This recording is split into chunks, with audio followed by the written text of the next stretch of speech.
when it comes to game development, as you've led game dev teams, especially like in those early phases when the uncertainty, I think, is at an unbelievably high level. Yeah.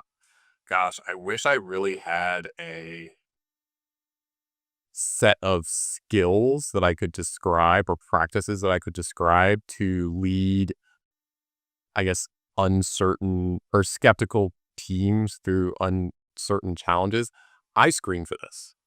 Like I need to be able to build a team who is excited at the idea of chasing something unknown. Like that's really important because I think it can be um it's another form of risk mitigation in my mind to aim for something more well known and conventional. I actually don't think like it's not it's not a bad quality.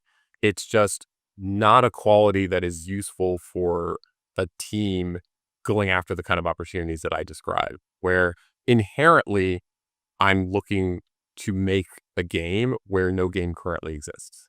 Like by design, that's sort of how I approach new games development. And so we can look at approximations and other experiences that go, well, it's kind of like this, and there's an element from over the here that's kind of similar, and that gives us confidence that maybe there's some potential in the audience, but it's never X is out there and we just want to make our version of X. That's not the kind of new game development I'm describing. And so I need a team who is, again, intrinsically motivated and sort of like excited about that prospect of creating something where something doesn't exist. And then in that sort of theater of uncertainty, I'm creating very near-term objectives to build confidence within that space of uncertainty, where it's like, look, it's not all unknown, but we should be clear about the things that we have sort of like the most uncertainty and skepticism around. Sort of the things that like, if we can't figure out, we shouldn't be making this game. And let's go try to prove those out first. A clear example of this is, again, I mentioned this in LAX, the game I referenced in the article, and I talk about melee combat so much in that article. It's like the last thing that we were doing. The last thing that we were doing was putting melee combat in this video game. Why? Because my team was really good at that. It was the thing that we had the less sort of like the least amount of uncertainty, and in our minds, the least amount of risk was, well, can we make fun and interesting melee combat in a video game? We already know that. We've got careers worth of experience that demonstrate that we're pretty good at that. And so we saved that for the end. We were like, okay, well, we need to prove other things about this experience. Like, can we fit all of these players that we want to be sharing the experience together on the same map and not have that be a laggy mess? Okay, well, we haven't done that. We haven't done that before. I mentioned the game mode. There were some level design aspects that were unproven and untested. And so different things like character navigation, how they sort of like negotiate the environment was much higher risk and much more uncertain to us than, can we make a sword swing feel good, for example? And so I think there's a way to sort of like organize the different parts of the video game that you quote unquote prove out to reduce that uncertainty and to build that confidence in the team. It would have been the easiest thing in the world for me to just like build up a danger room type square box and put two characters in it and put swords in their hands, build some combat and have that look really cool and feel really great. And I wouldn't have learned a thing. It wouldn't have moved us anywhere closer to understanding the experience that we should be making. But I bet you some stakeholders would have been really excited about that. I probably could have, sold some capital, getting organizational like energy behind an idea if I had something really bright and shiny and cool to play. But that's not where my motivation is. I want to be able to get people excited that we are learning really important things about this risky endeavor that we're embarking on as soon as possible. No, it gives me appreciation as you describe that for the CEOs of small like seed round funded startups who are trying to balance those two things of, look, I can probably give you a cohesive experience relatively quickly based on the expertise I have on hand. Doing so doesn't help me solve the ultimate problem we're trying to solve really at all, because to your point, if I've just got my simple, cube of a room and a couple people swinging swords, they might be going like, "Wow, the game's going really well." And you're going, "This isn't no one I've done nothing new," right? This remember the idea of innovation and what players are asking for, like, I haven't solved any of that. I've just showed I can make a kind of a basic game. Right. And yeah, if I kept like throwing new weapons and characters in, I guess there'd be more. More the Yeah. game. Yeah. Yeah, exactly. But this doesn't actually solve the problem that you want me to solve, which is getting a player to play this. However, can I convince you of that if I go off on a learning journey, which is what I need to do? Yeah.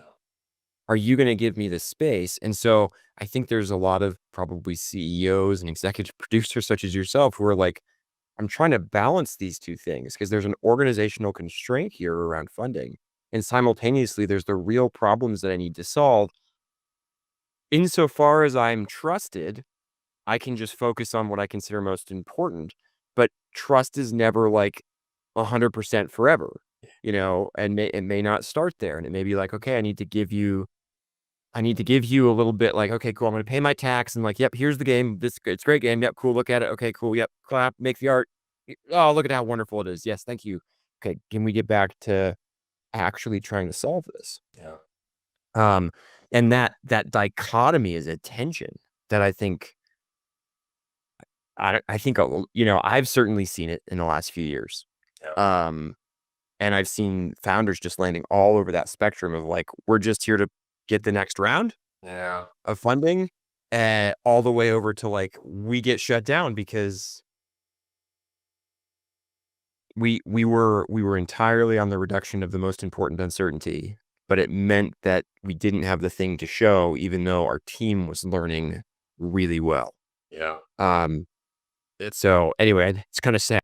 it is. It's and I've experienced the high highs. I have had a group of stakeholders. I mean, frankly, this is Mark and Brandon, who were so literate about sort of games and game experiences, but were also so, I think, intellectually curious about why games work, that I could have like these really in-depth conversations about some technical aspect of a video game.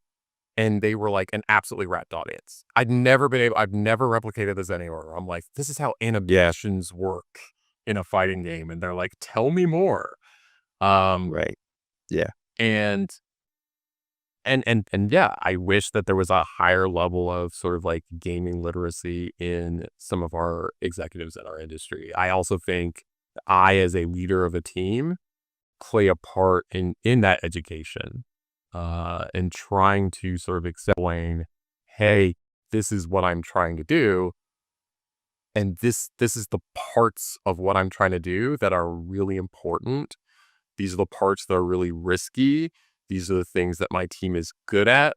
These are the things that my team needs to get good at. And being really explicit about all of those things and trying to get buy-in at that level in the plan. This is how I'm going to go about that journey towards bringing that video game to life. This is what you're going to see. This is what we're going to develop first. This is how we're going to know we're on the right track. This is the inflection point where we're going to do this testing. This is how, we'll know maybe we're not on the right track, and this is how we'll pivot. You just have to go on that journey and be like super explicit. You don't have to. I should just say, I definitely know that there's a lot of sort of like charisma that can carry the day. And there's sort of that, or like, sort of the aura of sort of like these like brilliantly chaotic sort of like CEOs and different like founding leaders. Again, I'm sure that works for a ton of people. I'm sort of just describing a methodology that I think works for me as maybe a more sort of like a rational, maybe cold approach to game development that I sort of like adopted. I appreciate it.